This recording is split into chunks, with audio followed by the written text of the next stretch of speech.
भोपाल के एक collar area में रहता था एक सिंपल इंसान विवेक दुबे। एक प्राइवेट कंपनी में जॉब करता था। हर सुबह 9 बजे ऑफिस जाता, शाम को घर लौटकर अपनी वाइफ रचना और 5 साल के बच्चे के साथ टाइम बिताता। दोनों देखने में एक परफेक्ट कपल लगते थे। सोसाइटी में लोग कहते कितने अच्छे हस्बैंड वाइफ है, पर हर परफेक्ट कहानी के अंदर एक राज छुपा होता है। शादी के कुछ साल बाद विवेक ने महसूस किया कि रचना में बदलाव आ गया है। वो पहले जैसी नहीं रही। कभी फोन छुपा के उसे यूज करती, कभी रात भर ऑनलाइन रहती। अगर विवेक पूछता तो कहती ऑफिस का काम है, प्रोजेक्ट चल रहा है। पर विवेक के दिल में शक पैदा हो गया।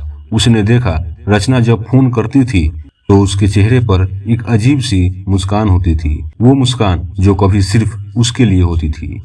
एक दिन विवेक ने रचना का फोन चेक करने का फैसला किया। वो उसके सोने के बाद धीरे से फोन को अनलॉक किया। व्हाट्सएप में एक नाम था, राहुल सर ऑफिस, पर चैट देखकर उसका दिल कांप गया।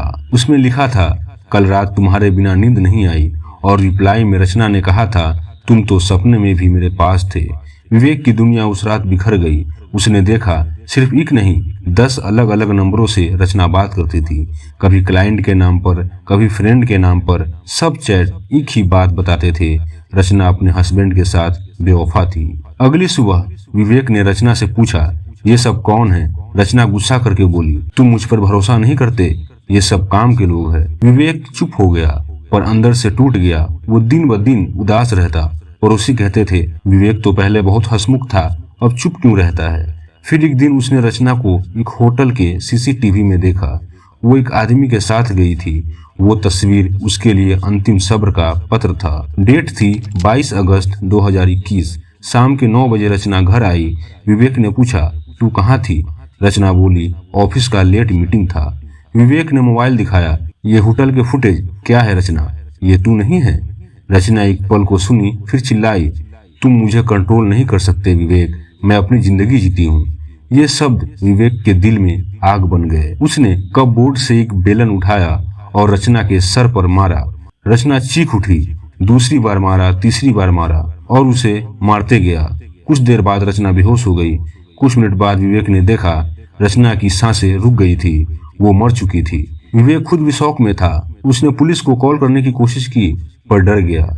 उसने अपनी वाइफ की लाश को एक बेडशीट में लपेटकर बेड के नीचे रख दिया। अगले दिन सुबह पड़ोस ने देखा विवेक के घर से बदबू आ रही है। पुलिस आई और सब पता चल गया। विवेक ने बिना रजिस्टर किए हुए कहा, हाँ मैंने अपनी वाइफ को मार दिया क्योंकि उसने मुझे बेवकूफ बनाया था, उसने मेरे साथ धोखा किया था। पुलिस ने उसके खिलाफ आईपीसी सेक्शन 302 यानी मर्डर के केस में रजिस्टर किया। कोर्ट में विवेक ने कबूल किया, मैं अपनी वाइफ से प्यार करता था, पर उसने मेरे साथ भरोसे का गलत फायदा उठाया। जज ने कहा, चाहे धोखा हो, पर किसी की जान लेने का अधिकार किसी को नहीं है। विवेक को उम्र कैद की सजा हो गई। कोर्ट ने लिखा, ये केस हमें याद दिलाता है कि जुनून और गुस्सा जिंदगी तबाह कर देता है। ये कहानी की मिसाल बन गई। एक तरफ थी औरत का धोखा, दूसरी तरफ था पति का अटूट प्यार जो गुस्से में बदल गया। लोग कहते हैं धोखा देने वाली गलत थी, पर उसका इल्जाम मौत नहीं होता है। सोसाइटी में दोनों पर डिस्कशन हुआ। मीडिया ने इस केस को बेवफाई का जुनून नाम दिया। प्यार में धोखा मिलना सबसे बड़ा जख्म है, पर इंसानियत का मतलब ये नहीं कि उस जख्म का जवाब खून से दिया जाए।